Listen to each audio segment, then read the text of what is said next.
phase 2. Well, phase 2 is actually going to be the phase that follows phase 1 because 2 comes after 1 and 1 is first and 2 is second, right? And that's where we're at right now. Phase 1 was basically the recapping of all the RP boards. And before I can actually test this and risk using an alignment tape and run that through here, I have to basically make sure that the deck is not going to damage that tape in the process. Well, one of the first things I found was that the tape path was completely foobar comes to mind. I mean, if I had to do any kind of a forensic examination and create a report thereof, it really looks like this thing fell on its front, okay? And I'll point out to you that it's not really far from the truth, okay? You see this? This is a Teac 80-8. The -8 means that it has 8 tracks. 1, 2, 3, 4, 5, 6, 7, 8, okay? All of those tracks right there, that's the -8. 80, that's how much it frickin' weighs, let me tell you, because getting it up on this table, that took an act of Congress. 80-8, okay? Now, the LEDs that have to go into this panel right here, all right, these LEDs right here, well, they could be lit, they should be lit, but they ain't. For whatever reason, for example, that LED works, okay? And that LED works. That LED is for actually monitoring the input signals coming into these various channels. That would be what they call norm for normal, but it actually allows for playback using the record head so that you can actually have a sync signal fed out, and when you record something on another channel, it will be in sync with what you're listening to. We always called it sync or repro sync or something like that, and they're calling it normal. I guess, who cares? Monitors for playback, that's norm and that's input, but you'll notice the playback LED doesn't light up. I checked it, there's voltage there, okay? There would not be voltage now. That's all well and good, but here's the real rub. You press button 1 in order to arm track 1 for recording, no blinky light. Oh, blinky light. 3 does not. 4, ooh, blinky. 5, blinky. 6, no blinky. 7 and 8 don't work. Now, I have checked, even with those buttons pressed, there is 5 volts on those LEDs to turn them on. And here's the real trick. Camera 3 is showing you a sketch of what the top of the LED is going to look like, or from a side view. And you've got the LED leads that would be right down in here, coming down, but it's basically what they call a tower, okay? And of course, those are all red, but as it turns out, I'm gonna have to replace some LEDs, and that's going to be, well, it would be a challenge. As it turns out, they are available. If there's current limiting resistors in there, new LEDs might not be with the same forward voltage, so I'm going to want to check the actual forward current and make sure that the resistors that are in here are compatible with what the new LEDs are going to do. We shall see. You and me, we shall see. When you're working on stuff and you kind of want to put your own personal mark on something, which not being, you know, right out there, you know, very overt, kind of, oh, I did this. Well, these are all red, okay? And that's the way Teac did it. But what I'm going to do is I'm going to leave these red. I'm also going to use this red because that's typically the sync mode. But this input, I'm going to make that one white because I think that'd be cool. Playback is actually going to be a green LED, because green means that everything is cool, all you're getting is playback, you're not going to hear slap and echo and stuff like that because you're in the sync mode. Playback, green, normal, record sync, red, input, white, the rest are red. So let's get into it. It's going to be a little difficult to get in here because this circuit board here is the one that I want to remove. It's held on by 2 screws, but they're like right in line with this circuit board right here. So I'm going to have to get in there at an angle, he said. It's got some of that Japanese glue on there. You know, it's basically kind of like a Loctite.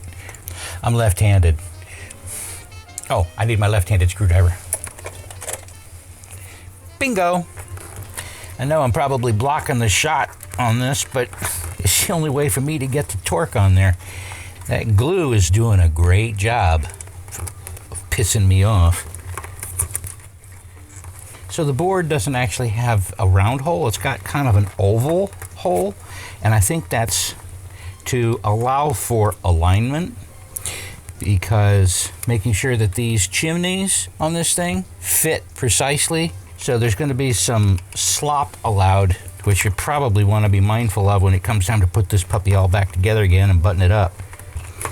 And it does look like I have effectively stripped the bejesus out of that head of that screw.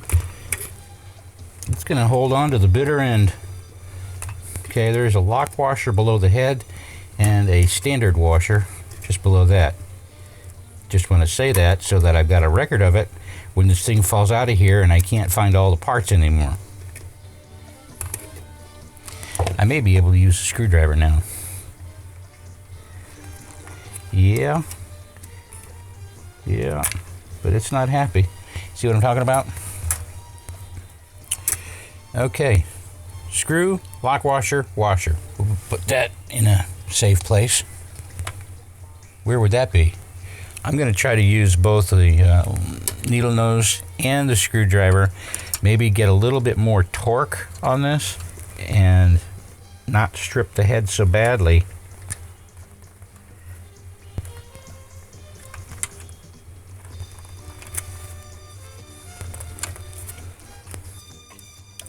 The positive leg for all of these LEDs is going to be the leg that is on the right side, and the negative, positive, negative, and so on and so forth. Rule of thumb on an LED, the longer lead is going to be positive. You sure? Positive. And we'll find out.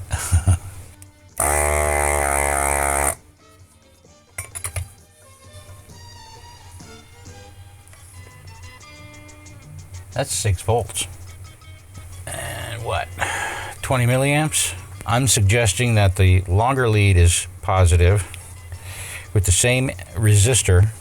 However, I really think that that's got to be more like 5 volts. But here's the thing.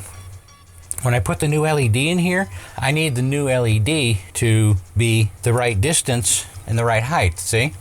Not too high, not too low, just right. So here's what I'm going to do. I'm going to build a template.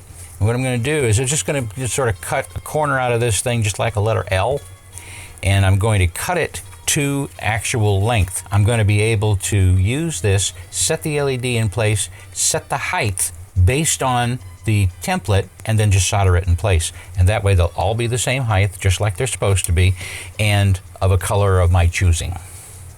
It's like brain surgery with a chainsaw. You just do it by eye.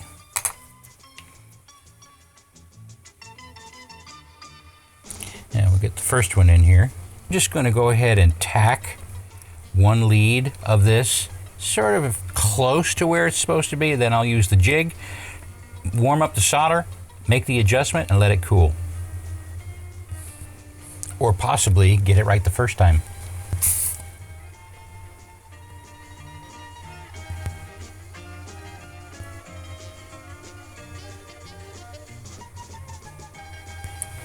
I suppose another way to check that would have been to just take and check the height that way. That just verifies that it's good to begin with.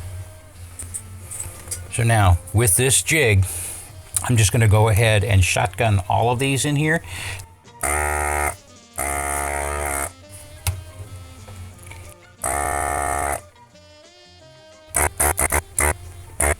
The leads on these LEDs tend to be a little bit thicker because they're like square, almost rectangular.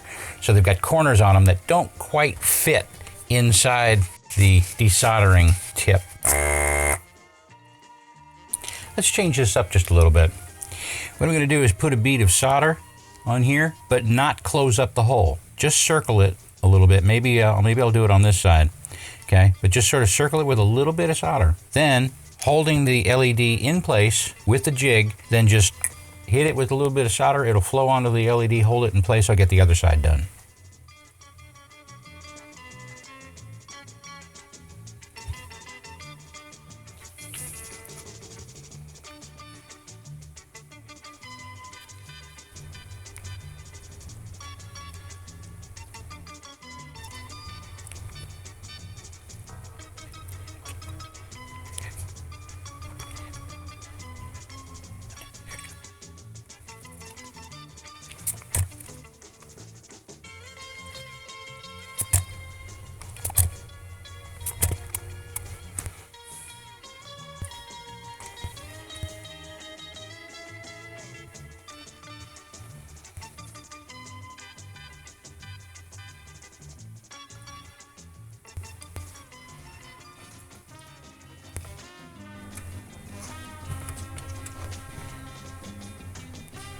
So that much seems to be working.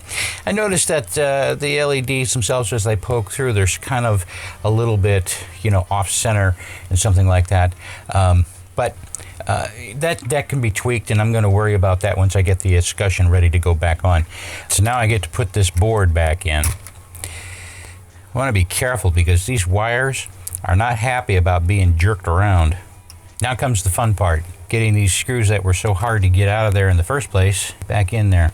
I might even leave the screw just a little bit loose so this board can shift a little bit, make those LEDs line up with the holes on the escutcheon. Once this is in place and screwed in, anchored down, then I'll be able to slap that escutcheon on there, see how the holes line up, make any adjustments that I need to. In the meantime, what I want to do here is just kind of lift these chips in one at a time and just reseat them.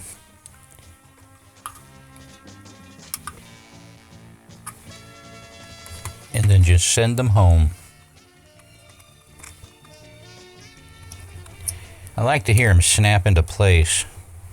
Just taking advantage of the fact that this chassis is out and I've got access to these IC chips, and with the kind of history that the deck has, I just want to go ahead and reseat these ICs. Just looking at this, these yellow wires here, which are basically connecting the LEDs to the circuit board, they're kind of nasty. I don't really like them all up there dangling and everything like that, but I really run the risk of, trying to dress these down, lay them down, get them a nice little curve and all that kind of stuff. I really run the risk of breaking them since they've been, manhandled so much in the last phase of this, but I'm going to see what I can do here. Really looks like these were going to be laying down this way.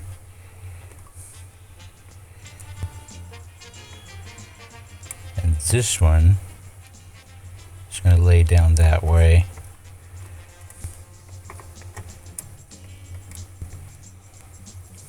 Oh, that's better.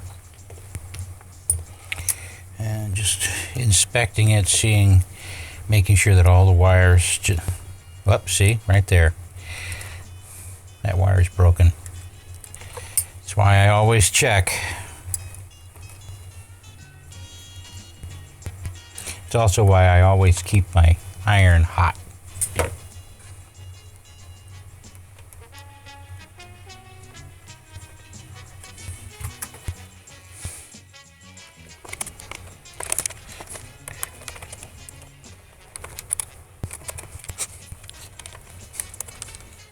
Let's see where we're at.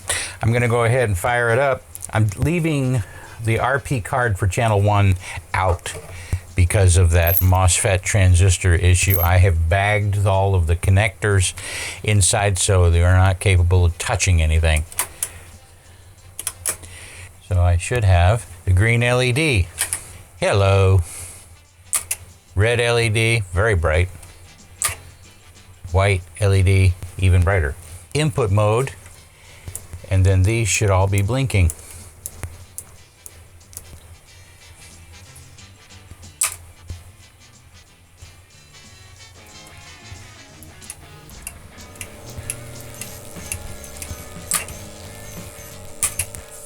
And by the way, if what we're doing here at 6R interests you, well then subscribe to the channel.